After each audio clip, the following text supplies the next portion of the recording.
Amen. On est depuis, c'est la quatrième semaine, sur une thématique, les mardis là, on étudie la prière dans le livre de Samuel.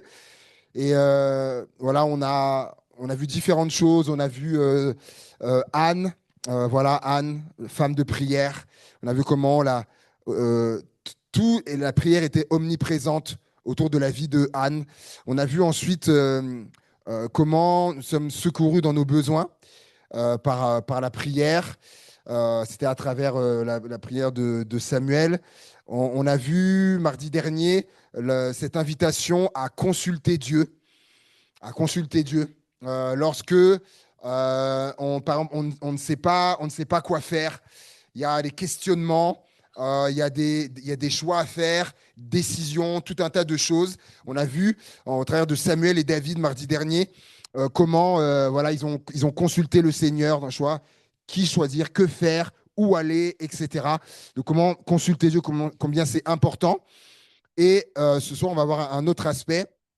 On va lire ensemble dans 1 Samuel au chapitre 12, 1 Samuel chapitre 12 et versets 17 à 23. 1 Samuel chapitre 12, versets 17 à 23. On va lire à partir du verset 16. Attendez encore ici, c'est Samuel qui parle, et voyez le prodige que l'Éternel va opérer sous vos yeux. Ne sommes-nous pas à la moisson des blés? J'invoquerai l'Éternel et il enverra du tonnerre et de la pluie. Sachez alors et voyez combien vous avez eu tort aux yeux de l'Éternel de demander pour vous un roi. Samuel invoqua l'Éternel et l'Éternel envoya ce même jour du tonnerre et de la pluie. Tout le peuple eut une grande crainte de l'Éternel et de Samuel. Et tout le peuple dit à Samuel, prie l'Éternel ton Dieu pour tes serviteurs afin que nous ne mourions pas, car nous avons ajouté à nos péchés le tort de demander pour nous un roi. Samuel dit au peuple, n'ayez point de crainte, vous avez fait tout ce mal, mais ne vous détournez pas de l'Éternel et servez l'Éternel de tout votre cœur.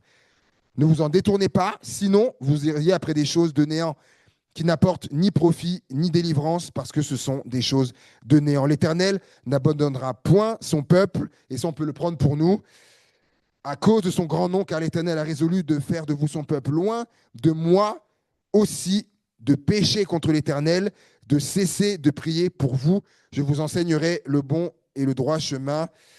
Amen. Et c'est le verset 23 qui nous intéressera.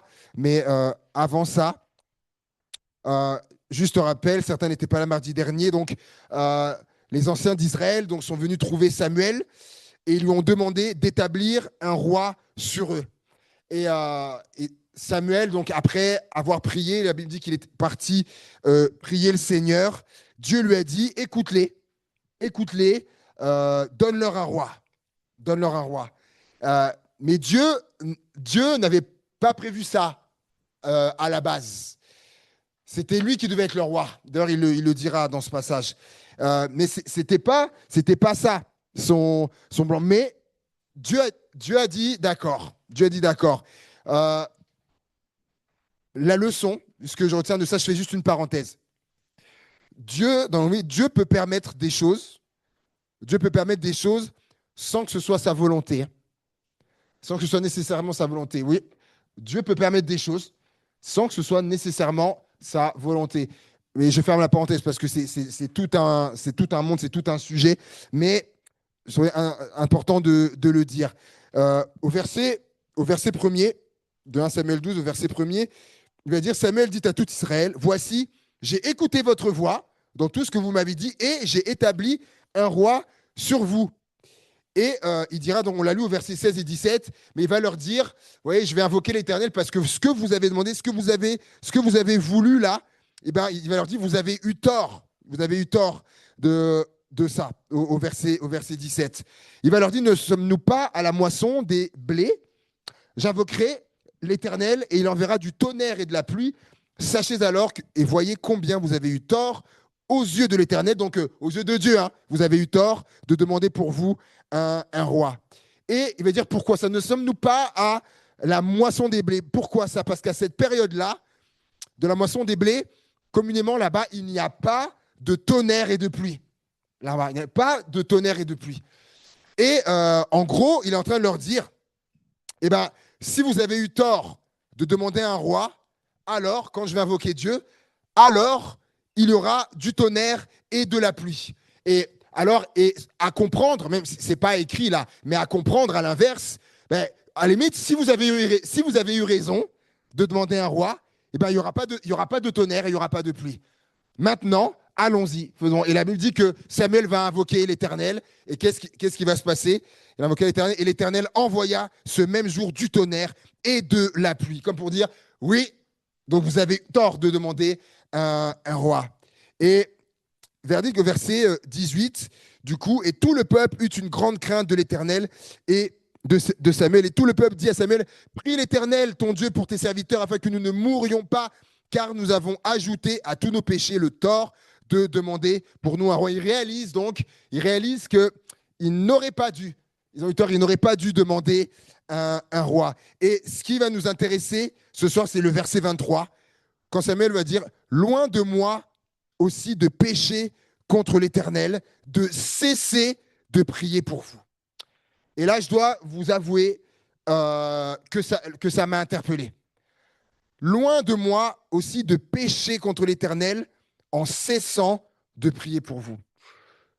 Malgré le fait qu'ils aient mal agi, donc Samuel montre aux fils d'Israël qu'il a le souci de prier en leur faveur. Et ce qui m'a frappé, c'est que Samuel considère que s'il cesse de prier pour le peuple, il pêche contre Dieu. S'il cesse de prier pour le peuple, pour lui, il considère qu'il pêche contre Dieu. J'ai noté une phrase, mais ce n'est pas ma phrase. C'est dans la diapo d'après, parce que normalement, il y a aux mains, il y a Gabriel que vous ne voyez pas, qui est normalement aux mains. Voilà, merci Gabriel. Je suis tombé en lisant une fois sur c'était d'une personne qui disait, il disait, cesser de prier, c'est un péché contre l'Éternel.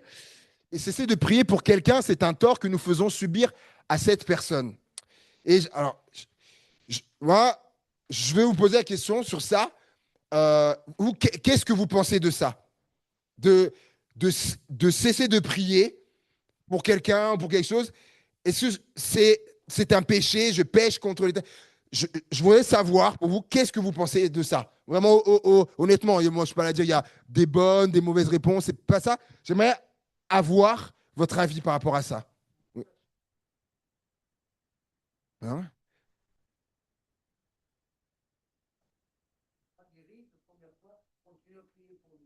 D'accord, tout à fait. Et est-ce que tu penses que en...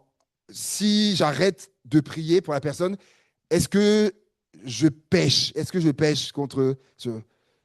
C'est un pense que oui. Je dis, je suis pas là à dire il y a une bonne, mauvaise réponse. Toi, tu voulais dire quelque chose. Ouais. D'accord, intéressant. De manquer la cible. Retournons là, d'accord. Oui. Toi, ensuite, après, il dit, vas-y.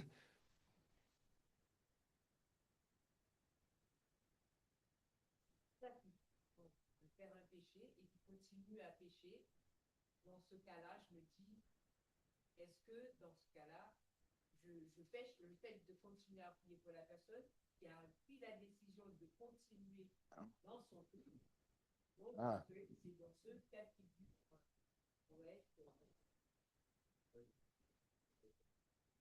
Ouais. Ah oui, tout à fait, mais c'est exactement ça. Donc, il y a ça, prier sans cesse, d'accord? Parce que quelque part, par rapport à toi, c'est drôle, j'y réponds un petit peu à la fin de ça. Oui, vas-y, Eddy. Couper le dialogue avec Dieu, d'accord.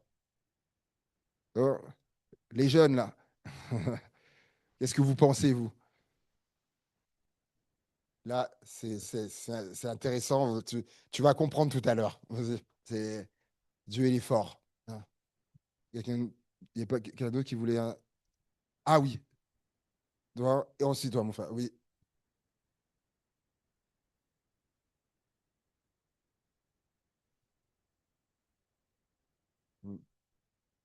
Hmm.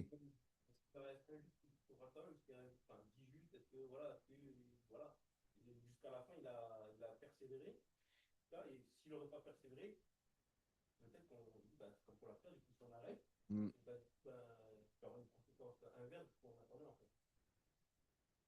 Ça aussi, vous avez compris tout à l'heure aussi. Ouais. Du coup, très intéressant. Et je pose la question, si elle s'était arrêtée au bout de 20 ans, on peut... Hmm, euh, oui, Simon. Hmm. Je note, je note aussi, vous comprendrez aussi à la fin, c'est fou. Là. Tout ce qui ressort, c'est... Ouais, l'ennemi, lui, il n'arrêtera pas, lui. Est-ce qu'il y a quelqu'un d'autre après pour terminer? Après, je vais poursuivre. Ouais, mais c'est exact. J'ai noté, péché veut dire, c'est manquer la cible, manquer le but. C'est ça que ça veut dire, péché. Et effectivement, si Dieu euh, lui avait demandé de prier pour le peuple, s'il arrête, s'il arrête, Samuel à ce moment-là, effectivement, il manque le but, il manque la cible. Donc du coup, il bêche. Euh, et c'est intéressant ce que vous avez dit. Euh, et du coup, par rapport à ça, euh, il faut. La Bible, elle nous appelle à l'équilibre. À l'équilibre, c'est-à-dire que ce qu'on est en train de dire là, euh, si quelqu'un vous dit comme ça, ah, si tu as arrêté de prier, je ne sais pas, pour ta fille ou pour ton fils, ou je ne sais, tu as arrêté de prier, la personne te dit, ah, du coup, tu pêches, tu pêches contre l'Éternel. Tu peux recevoir ça comme ça et tu peux demander aussi à cette personne-là, et parce que la personne te dira, oui, mais regarde, Samuel, il a dit, si j'arrête, si je cesse de prier pour vous, je pêche. Tu es d'accord? Et tu pourrais aussi dire, ben aussi, euh, montre-moi sous cette forme-là, montre-moi aussi où c'est écrit comme ça dans le Nouveau Testament, par exemple. Et quand vous regardez dans le Nouveau Testament, on ne retrouve pas cette formulation-là comme ça. Par contre, à plusieurs reprises, la Bible nous invite et nous exhorte même vivement, la Bible dit, par exemple, à prier les uns pour les autres, par exemple. Prier les uns pour les autres. Elle nous a mis également dans Philippiens, prier sans cesse. Prier sans cesse, prier sans cesse. Également, à persévérer dans la prière. Éphésiens 6, 18, par exemple. Faites en tout temps, par l'Esprit, toutes sortes de prières et de supplications. Veillez à cela avec une entière persévérance. À ne pas nous relâcher. Luc 18, Jésus, il va montrer, il va illustrer, n'est-ce pas, avec la femme et le juge inique. Il va leur dire comment il faut prier et ne pas se relâcher. Ne pas se relâcher. Donc, on voit cette réalité qui est là. Euh, et moi, ce que je crois, ce que je crois, euh, c'est ce que vous avez dit, c'est dans la diapo d'après, il y a deux choses. Il y a deux choses. C'est que nous avons une responsabilité dans la prière. Dans la prière. Et effectivement, si je me base sur ce qu'on a dit avant, priez les uns pour les autres, priez sans cesse, faites tout cela avec une entière persévérance, ne vous relâchez pas dans la prière. Si je ne fais pas tout ça, je manque la cible. Et donc, voilà, manquer la cible, il y a ce péché. Mais ce n'est pas dans quelque chose avec une flagellation où je suis là, ah, je me flagelle, non, non, non, c'est pas ça. Mais de réaliser qu'on on a une responsabilité dans la prière. Et moi, je l'ai vécu un jour où, oui, il faut le dire comme ça, vraiment, le Seigneur, il m'a repris parce que, vous savez, quand vous êtes lancé dans les choses, des fois, il y a des choses, ça, je vous, comment dire, je sais pas comment dire ça. Il y a tellement de choses et de sujets que des fois vous ne vous rendez pas compte que quelque chose, vous l'avez délaissé. Et c'est même pas, des fois, c'est même pas volontairement. C'est ça que le Seigneur, dans sa bonté, nous rappelle. Mais un jour, le Seigneur, il m'a repris parce que je ne priais plus pour mes filles. Et notamment, point particulier, je ne priais plus pour le salut de mes filles. Et je dis, bah, parce qu'avant, oui, c'était assez régulier, voilà, de prier pour mes filles, etc., pour, voilà, qu'elles rencontrent le Seigneur un jour, prier. Et puis la vie, vous savez, des fois fait qu'il y a d'autres choses qui arrivent, des sujets, il y a ci, il y a ça, etc. Comme je dis, des fois, c'est même pas volontaire. Mais le Seigneur m'a repris, mais avec amour, on l'a rappelé, avec amour, mais il m'a repris quand même, mais avec amour. C'est comme, je priais plus pour mes filles, pour celles de mes filles. J'ai réalisé, oh, ah oui, c'est vrai, Seigneur. Remets-toi à prier. Remets-toi à prier pour le salut de tes filles. Et la deuxième chose, c'est qu'en arrêtant de prier, nous ne permettons pas à Dieu de faire ce qu'il aurait voulu faire, et notamment à travers notre prière. Quelque chose que Dieu aurait voulu faire à travers notre prière, etc. On prie. Et puis à un moment donné, on va voir, je vais en parler un peu après les raisons. Et du coup, allez, du coup, c'est bon, j'arrête de prier. Dieu aurait voulu faire quelque chose qui aurait demandé effectivement de la persévérance. Vous parlez de 20 ans, une fois, tu parlais de 20 ans.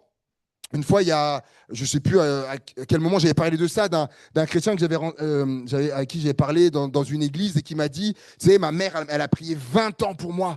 20 ans, il dit, moi, j'étais dans le monde, c'était les femmes et tout ça. Et ma mère, elle a prié 20 ans.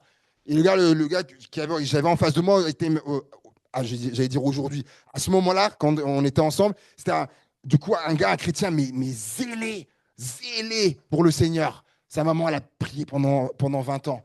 D'autres, ça a été plus. C'est ce que Dieu aurait voulu faire. Et terminer avec ce témoignage. Je crois que je l'avais apporté dans une autre circonstance, mais comme certains qui sont là n'étaient pas là, je vais leur dire, j'ai une amie qui, lorsqu'elle était au lycée, voilà, il y avait dans sa classe un jeune homme, voilà, qui très très intéressé par la jante féminine. Comme on dit carrément, parce que je le connais, faut le dire, hein, c'était comme les gens appellent communément, c'était un coureur, mais pas d'athlétisme. Hein. Et du coup, voilà, c'est ça, effectivement, moi, je le voyais, hein, ça changeait tout le temps. Et un jour, il a commencé à s'intéresser à mon ami, là, notre ami là, qu'on a avec ma femme. Donc elle était chrétienne, fermement engagée, etc. Et puis il a essayé, c'est dur. Et puis elle lui faisait comprendre, mais tu perds ton temps. Elle lui disait, ouais, il le savait, il dit, mais je suis chrétienne, etc. Ça m'intéresse pas. Mais le gars, un vrai pitbull, le gars, il lâchait rien. Mais il ne savait pas qu'en face aussi, il avait un vrai pitbull. Elle, déterminée, non, c'est une déterminée, ça l'a résolu, tu peux pas. Et du coup, elle s'est mise à prier pour lui. Elle a eu à cœur de commencer à prier pour lui. À prier pour lui. Donc ça a pris le temps du lycée. Donc le temps du lycée, c'est 3 ans. Vous voulez la 3e année, avant que ils aillent aux études supérieures, le bac, il était toujours pareil. 3 ans de prière, toujours pareil. Et puis à un moment donné, elle a dit, en fait, elle s'est dit, ça sert à rien. Elle s'est dit, il changera jamais. C'est comme ça. Et puis, ce qui s'est passé, c'est que à un moment donné, lui, pour ses études, il est parti aux États-Unis. Et là-bas, il s'est lié d'amitié avec un jeune. Ce jeune était pasteur. C'était un jeune pasteur débuté. Et ce pasteur, voilà, l'a invité après à aller à son église, etc.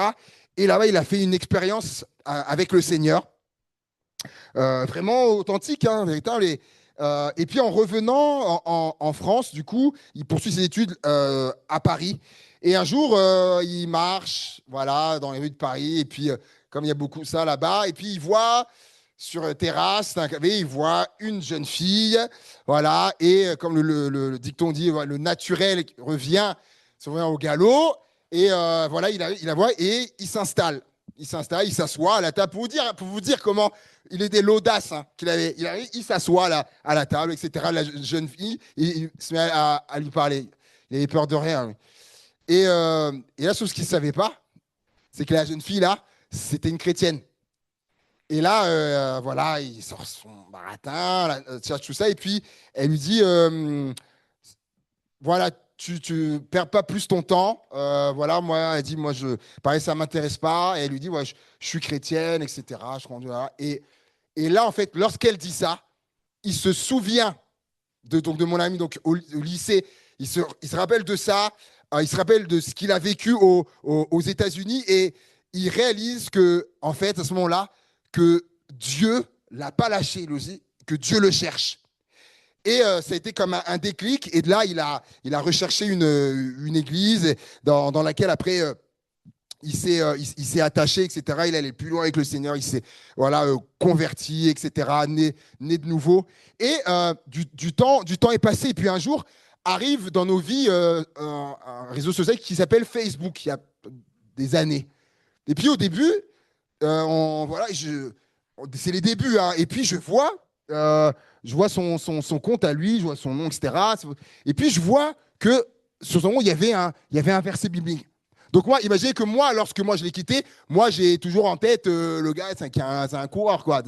Et je vois sur sa page un verset biblique comme ça, et je me dis, attends, non, je me trompe, ça doit pas être le même et tout ça. Je rentre en contact, et si, en fait, c'est lui, et je lui dis, mais j'ai vu que tu as mis un verset biblique sur ta page.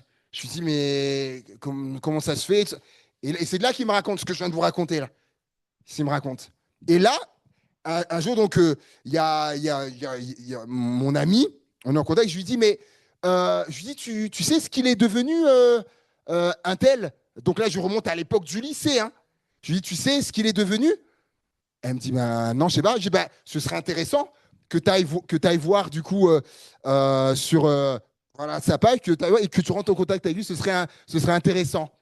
Et en fait, ce qui se passe, c'est qu'à un moment donné, elle m'a raconté que quand elle avait arrêté de prier pour lui, à un moment donné, dans un temps de prière, elle était là avec le Seigneur, elle priait, mais pour autre chose. Et le Seigneur lui a dit, si tu arrêtes de prier pour lui, le diable a gagné.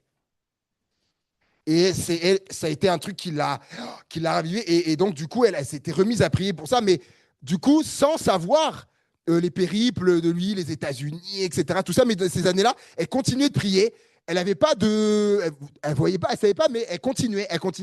Jusqu'au jour où je lui dis, ben, tiens, va voir.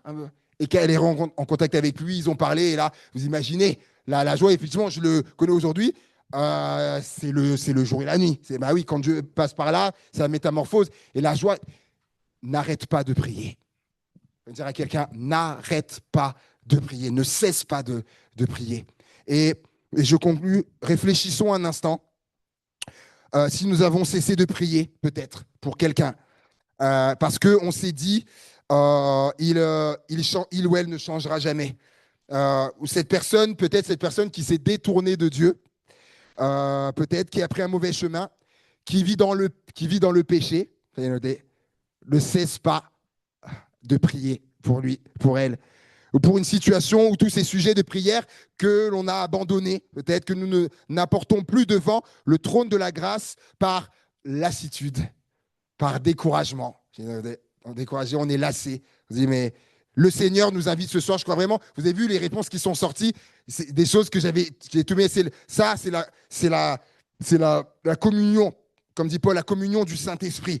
Et je crois vraiment que le Seigneur nous interpelle. Des choses, des sujets, des choses qui ont été délaissées, abandonnées, de la lassitude, etc., découragement. Le Seigneur nous invite ce soir vraiment à reprendre ces sujets, à les remettre sur la table, si je puis dire, à les réapporter au Seigneur. Peut-être on avait comme enterré, là c'est pas la parabole des talents, on avait comme enterré le sujet. Le Seigneur nous invite à aller redéterrer le sujet, là, ce sujet de prière, cette personne, cette situation, et à la ramener à reprier. C'est pour ça que je vais parler peut-être d'un nom, d'un prénom, de quelqu'un, d'une situation. Eh bien, reprenons ce soir, continuons de prier pour cela. Et je vous inviterai, on va prendre un temps d'abord pour cela. Peut-être que voilà, ça a suscité peut-être en toi des souvenirs, situations, quelqu'un. Et ben prenons là un temps et prions. Alléluia. Prions pour ces sujets qu'on avait peut-être délaissés, abandonnés. Ou peut-être on s'est dit, mais ça fait tellement longtemps que je prie. Ne laissons pas l'avantage à l'ennemi. Et peut-être, et je pense à ça, peut-être que que pour peut-être que pour le papa, je ne sais pas, pour autre chose, peut-être qu'on dit ça fait 20 ans, et peut-être que Dieu sait que c'est peut-être au bout de peut-être de la 21e année, peut-être de la 22e année, de la 23e, tu sais pas, et on dit j'arrête, ça fait 20 ans, j'arrête, non, le Seigneur te dit continuons, continuez de prier, ne cessez pas de prier, comme Samuel a dit. Ne cessons pas de prier. Seigneur, on est là devant toi, Seigneur mon Dieu. Toi, tu connais les situations, tu connais les personnes, peut-être quelqu'un de notre famille, Seigneur, peut-être c'est un enfant, un fils, une fille, un parent, Seigneur mon Dieu, un époux, une épouse, Seigneur mon Dieu. Ben, je te prie pour ça, Seigneur. Moi, Seigneur, j'ai à cœur, vraiment, ici, j'ai à cœur pour cette église, Seigneur, depuis qu'on est arrivé ici, j'ai à cœur Seigneur, de prier, mon Dieu, pour les maris inconvertis, Seigneur. Vraiment, le prier pour ça, Seigneur. Tu le sais, Seigneur, je veux voir ta gloire dans ce domaine-là, Seigneur. Je veux voir dans ce lieu, Seigneur, arriver les époux, Seigneur, les maris, Seigneur, qui à ce jour ne viennent pas encore à l'église, ne foulent pas encore ce lieu. Peut-être ça prendra des années, c'est pas grave, Seigneur mon Dieu, de prier pour ces maris, Seigneur, que tu les convainques par le Saint-Esprit de péché, de justice, de jugement, que ces maris plient le genou devant toi, qu'ils abdiquent, qu'ils te reconnaissent comme Dieu. Révèle-toi, Seigneur. Tu as tellement de moyens, je ne vais pas te dire comment faire, tu as tellement de moyens, mais je te prie pour tous ces maris, Seigneur mon Dieu, qui viennent à toi, que ces maris viennent à toi, qui viennent à la foi, Seigneur mon Dieu. Encourage les époux, Seigneur, qui prient pour eux, Seigneur, depuis des années. Peut-être peut-être c'est dit, mais je laisse, j'abandonne, Seigneur, et tu ravives le feu. Tu lui dis non, ne laisse pas, n'abandonne pas, ne cesse pas. Continue de prier pour lui au nom de Jésus. Amen. Alléluia.